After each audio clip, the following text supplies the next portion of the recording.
don't believe in personalities. I don't believe that you exist. And I'm not your slave and you're not my master. You can't make me dance to your tune. What the f, man? You know, I don't understand. Can you just ask a normal question? From tennis boxes to runway rants, from bedazzled red carpets to steak photo showdowns, celebrities have faced interview questions so off-base, they make tabloids look tame. Tonight on Wokely, we're serving up 14 moments when high-profile stars met well-meaning but wildly intrusive interviewers. Jim Carrey's boundless energy met its match at New York Fashion Week, where a reporter eager for a quick soundbite got a full-blown existential sermon instead. She tried to frame Fashion Week as a celebration of icons and asked Carrey how he felt about that. Hey, Jim Carrey. Yes. What? I've covered a lot of fashion weeks. This is the first time I've run into Jim Carrey. Wait, tell me, is it true you're wandering the streets? You need a date to the party? What's up? No. I'm doing just fine. I just, there's no meaning to any of this. So I wanted to find the most meaningless thing that I could come to and join, and here I am. They're celebrating. I mean, you got to admit it's completely meaningless. He paused, blinked at her head-to-toe neon ensemble, then launched into a rant about the meaninglessness of icons, personalities, and everything this glossy spectacle represented. Icons? Personalities? I don't believe they exist, he said, voice low but intense. Well, they say they're celebrating icons inside. Celebrating Do you believe in icons. Boy, that is just the absolute lowest aiming, possibility that we could come up with. It's like icons. Do you believe in icons? I don't believe in personalities. I don't believe that you exist. This is a dream. We're just clusters of tetrahedrons dancing for no reason. None of it's real. The reporter, clipboard in hand, sputtered through a halting attempt to justify the event's significance. But there is a wonderful fragrance in the air. You don't believe certain icons have the power to make change, to think differently, to be bold, to inspire others? Artistry? You're one of them. On the good foot! Ha! Well, it celebrates designers and models. But Carrey was already spiraling deeper into cosmic territory. We're a field of energy, not runway show fodder. In a few brutal moments, he transformed a lightweight fashion piece segment into philosophical theater. Clips labeled #Carrey Fashion Rant splashed across social platforms. Viewers celebrated that Carrey didn't simply dodge the question. He shredded its premise, reminding us why he remains a genuine wildcard. In a sunlit morning show studio somewhere near Manhattan, Christina Hendricks sat primed to discuss her latest project. Instead, the host decided to spotlight her body. "You've been an inspiration as a full-figured woman," she began, then asked, "What's the most inspiring story you can recall about being that role model?" You have been an inspiration as a full-figured woman. What is the most inspiring story that you can remember where you've inspired someone? Hendricks blinked. She tried to clarify that her career was built on acting choices, not on measurement charts.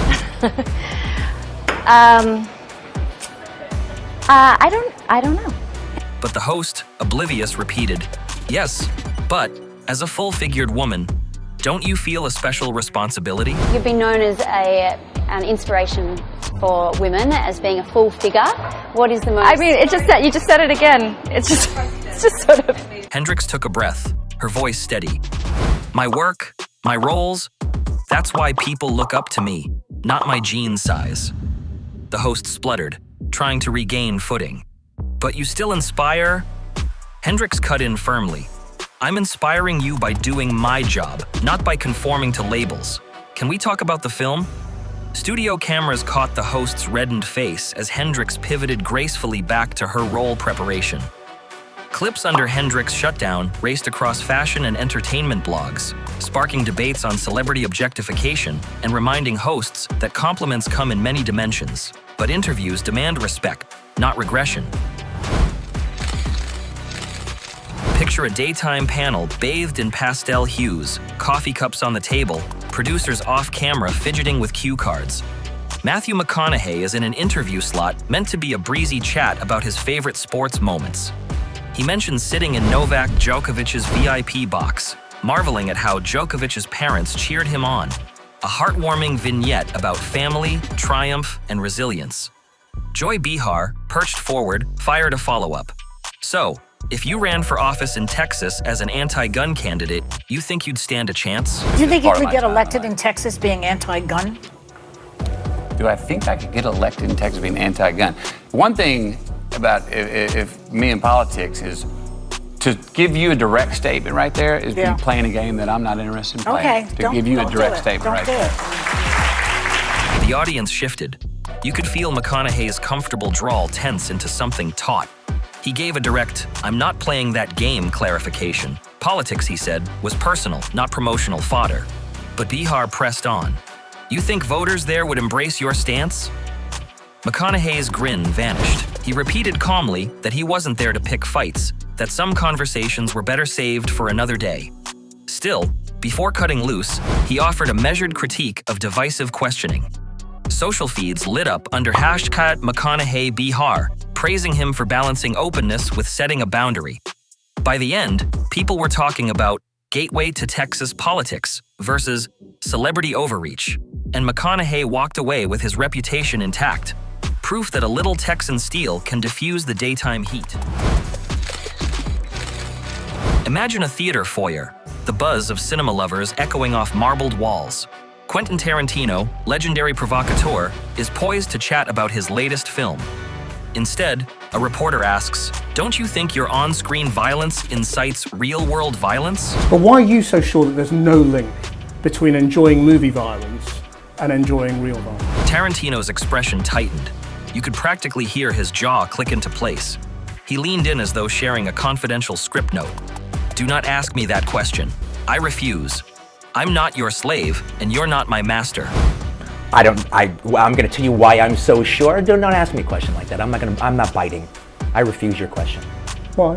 Because I refuse your question. I'm not your slave and you're not my master. The reporter tried to explain. "I'm just curious about the link between fictional violence and reality," but Tarantino's voice dropped to a gravelly cut. "I'm not biting. Next." You can't make me dance to your tune. I'm not a monkey. I can't make you answer anything. I'm asking you interesting questions. And I'm saying I refuse. Okay, well, no, I was just asking you why. That's fine. Cameras lingered while the reporter's face flushed from 7 shades of embarrassment. Clips under hashtag Tarantino ambush splashed across film forums and Twitter, many applauding Tarantino's unflinching stance. The takeaway? Tom Hardy, brooding presence and all, sat in a sleek but dimly lit leather chair during a film promo. A reporter, eyes bright, mic extended, asked him point blank about ease of discussing his sexuality in the press. Your own sexuality seems a bit more ambiguous. Do you find it hard for celebrities to talk to media about their sexuality? Are you asking me to talk about myself? Hardy replied, a tight pause stretching into the studio's hum. Yes, came the shaky confirmation. Hardy stared him down. Why? The microphone wavered. The question had been bait, not curiosity. I don't find it difficult, Hardy said at last, voice low. Next. What on earth are you on about? But what is your question? I was wondering if you find it difficult for celebrities to talk about their sexuality. I don't find it difficult for celebrities to talk about their sexuality. Are you asking me about my sexuality? Sure. Why? Why? Thank you. Okay. He turned away, cool as a night breeze, leaving the reporter blinking at his own words. Clips under hashtag Hardy Shutdown circled online with comments like, "Don't ask unless you're ready to back up the mic," lauding Hardy's subtle but unyielding boundary. Even after that first standoff, one intrepid journalist thought another swing was smart. At a Dark Knight Rises press event with co-star Anne Hathaway present, the same reporter prefaced his question with a quip about being outgunned by estrogen at home. 5 sisters, he reminded Hardy. Then he asked why the film, labeled a man's movie, didn't have more women characters. I have a question for Tom Hardy. Tom, I'll preface my remarks by saying that I have 5 sisters, a wife, a daughter, and a mother, so I know what it's like to be outgunned by estrogen. But I just wanted to ask you, as you were reading the script, did you ever think, why are all these women in here? I thought this was supposed to be a man's movie. Hardy's eyes widened. I never asked, because I'm not making a man's movie. His quiet dismissal cut deeper than a roar. The reporter tried a stammered, I was only curious, but Hardy's gaze said, curious? Check your aim next time. No. Not for 1 minute. That's kind of obvious. Clips under hashtag Hardy second shutdown spread fast, heralded as a two-fer knockout. Watching him protect his co-star and the film's narrative, people realized some questions don't deserve airtime. Picture a red carpet photo wall framed by flashing bulbs. Michael B. Jordan slid up, ready to talk Creed 3. A familiar voice piped up, "Hey, we go way back to school in Newark, right?" And we know each other. We go way back all the way to Chad Science in Newark, okay? The questioner was a former classmate who used to tease Jordan mercilessly. Jordan's tight smile said, "I see you." He leaned in and replied, "This is a premiere. We're here to celebrate a movie, not relive middle school." Corny kid, right? No, I did not say that. Misquoted for sure. No, you did not hear me say I said we used to make fun of the name. But yeah, he is obviously. The interviewer's next jab, "So does old bullying shape you?" drew a slow exhale from Jordan. He put his hand gently on the reporter's shoulder. "If you want to talk that, call me. Tonight is about Creed 3. Then Jordan stepped toward his co-star Jonathan Majors, leaving the reporter holding his microphone like a forgotten diploma. Clips labeled, "Hamas Jordan classmate." Confrontations zoomed across social feeds. Many noted how Jordan's grace under pressure turned a potentially awkward reunion into a lesson in boundaries. On a bright Hollywood soundstage, Jonah Hill sat before a sea of cameras, ready to promote his latest project. Instead, the host asked if only unattractive people could be truly funny in Hollywood. Jonah, do you think it's important to be unattractive to be funny? Hill shifted, masking frustration with a polite half-smile. "Skinny people can be funny," he said, eyes narrowing. Can skinny people be funny? What the man? I don't understand. Can you just ask a normal question? The host doubled down. "So, are you still the fat guy in Hollywood?" Are you the fat guy in Hollywood still? Or is everybody like look at you and they're like, "Oh wow, this is great, now you're healthy"? You could feel Hill's jaw clench. He leaned forward, voice even but firm. "Why don't you ask a smart question instead of shaming me?" Do you have any other questions that are smart? The host tried pivoting. "Well, you smell great, surprisingly." But Hill's glare said he knew the compliment was laced with, "I didn't expect a guy like you to smell decent." First of all, you smell good, which is surprising. Why is that surprising? I don't know. I just wouldn't think of a guy who would have a nice scent on. And that's such a I'm gonna really work hard to not take that as a shot. Hill closed the segment by redirecting to his film. No sound bites, no seething meltdown, just a calm refusal to play along. Clips under hashtag Jonah Hill shutdown became rallying cries against gawking at weight. Hill showed that self-respect never requires you to swallow shame. Anne Hathaway, radiant in a tailored black blazer, took her seat in a sleek interview nook, ready to discuss her Gotham-era role. Instead, the interviewer honed in on her workout. "I see you're in phenomenal shape. What's your diet plan?" You are in phenomenal shape. Thank you. You're very gracious. You're always in great shape, but you had to make sure you were in perfect shape for this one, didn't you? Hathaway held a soft smile, but her eyes hardened. "I wasn't training to be perfect," she said. "I was training for stunts, fighting, agility, movement, not a catwalk." It wasn't about being in perfect shape, it was about being able to do the stunts and the fighting perfectly. The host persisted. "So, are you trying to lose weight?" Forcing Hathaway to explain that no feline fitness regime existed beyond hard work and consistency. Is there a certain regimen you put yourself through in terms of the diet, the workout? What is the feline fitness? She paused, leaned in slightly. "My body's a tool for the role. That's it." A lot. It's all the boring stuff that no one ever wants to do. It's just watch what you eat and get yourself to the gym. Any particular Are workout? you trying to lose weight? Well, what's the deal, man? You look great. No. No, seriously. We have to talk about this. What do you want? Are you trying to fit into a cat suit? Cameras captured the interview as it lost focus on the movie and fixated on her physique, something she clearly refused to allow. Clips under Hathaway workout shutdown went viral, a reminder that Hollywood bodies serve narratives, never the other way around. Under string lights on a bustling restaurant patio, Gordon Ramsay sat for what should have been an easy promo shoot. Instead, a reporter whipped out a Polaroid of a steak cooked well done. "Are you satisfied with this?" she asked, voice hopeful. It's really weird for you to give me a piece of paper, and when you say, am I satisfied that it's a good steak, you have to be a little bit more honest with me on that one. What are you trying to get at? Ramsey's eyes narrowed, and his usual grin vanished. "You asked for it well done," he said, leaning in. "You can't taste beef when it's charred into oblivion." The reporter opened her mouth, then closed it, realizing her mistake.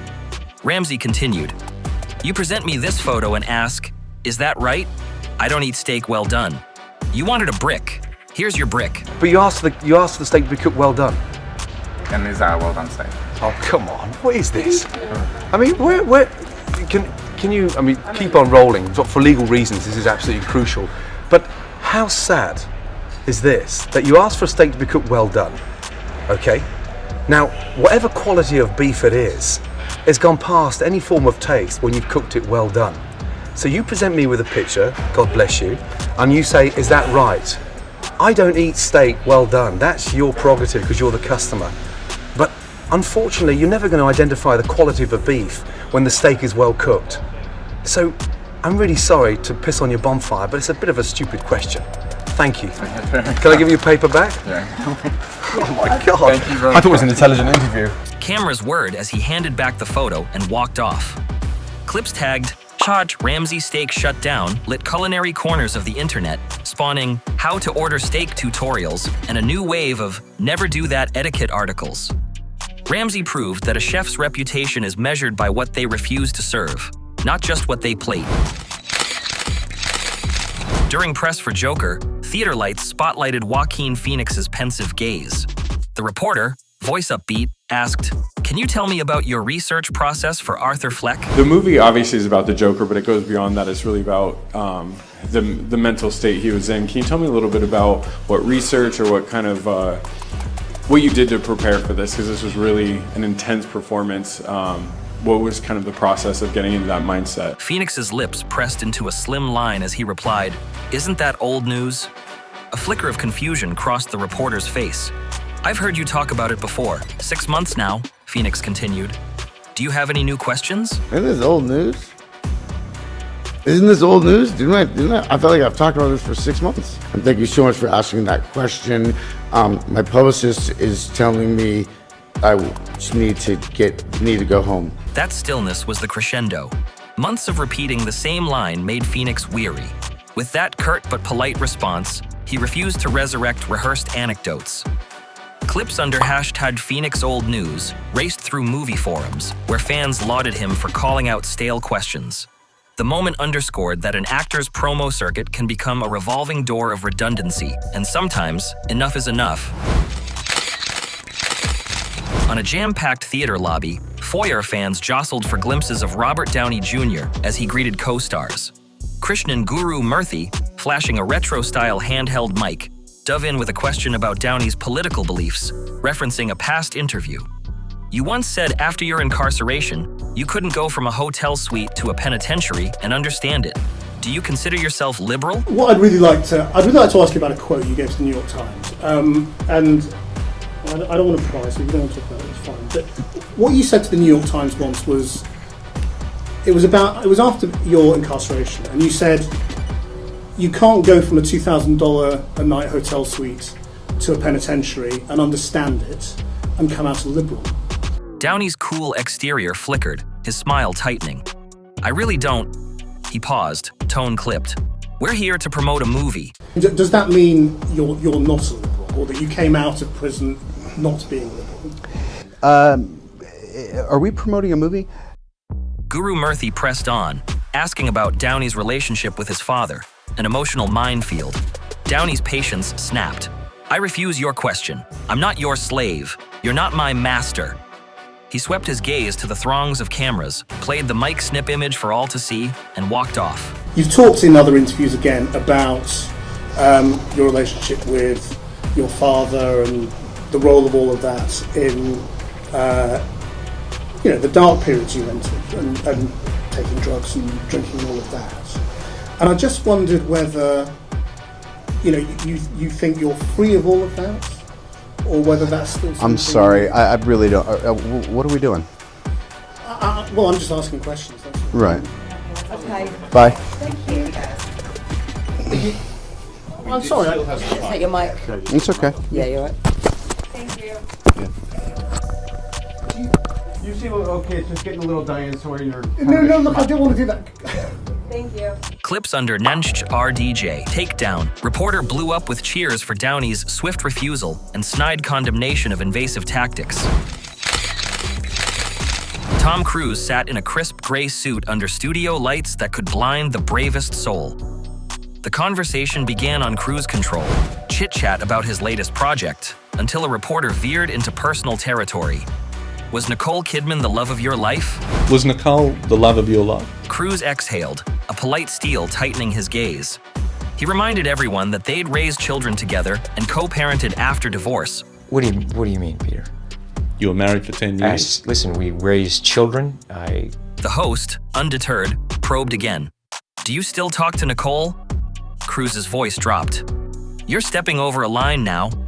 The studio air seemed to snap, and Cruise repeated firmly, this conversation is about my film, not my marriage. And do you have a relationship where you talk, it's a parenting relationship, and talk professionally about each other's work? Listen, here's the thing, Peter. Yeah. You're stepping over a line now. You're stepping over a line, you know you are.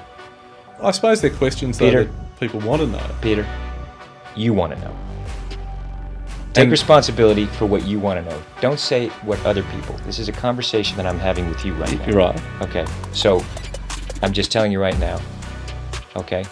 Just put your manners back in. Cameras captured that line, a celebrity refusing to be a tabloid puppet. Clips tagged, Hajj, Tom Cruise shutdown, raced across entertainment feeds. People praised Cruise for defending family privacy, while pundits debated whether any question is off limits when a star agrees to be interviewed.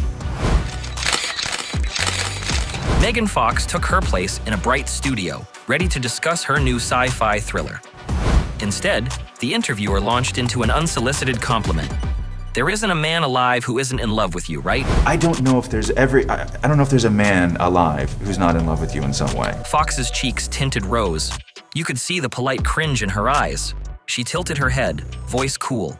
I'm here to talk about my film. Undeterred, he leaned closer. You're so silly. You know what am I really? You're a silly No, man. I'm not silly You're a at silly all. man in a checkered shirt. I am not. Wow. Seriously, you're so beautiful. Am I making you blush? Her smile faded into a firm, no, you're making this uncomfortable. And she turned back to the camera. The interviewer tried to recover. It's just friendly banter, but Fox held her ground. Friendly banter doesn't belong on a press tour. The camera shifted away as she guided the conversation back to plot details. Clips tagged number Fox flirt shutdown trended as a cautionary tale. Objectification, even in the guise of flattery, has no place in a professional context. Fox's calm but decisive redirection reminded interviewers that compliments don't earn free passes. Respect does, whether it's Jim Carrey dismantling runway pretensions or Tom Cruise drawing a bright line around family discussions. These 14 moments underscore a simple truth. Interviews are a two-way street, and not all questions deserve airtime. Each star here chose to protect personal boundaries, refocus the conversation, and yes, sometimes remind hosts that they hold the mic at their peril. Which shutdown resonated with you? Share your thoughts below, hit like, and subscribe to Wokely, where each unexpected question becomes the next viral masterclass in holding your ground.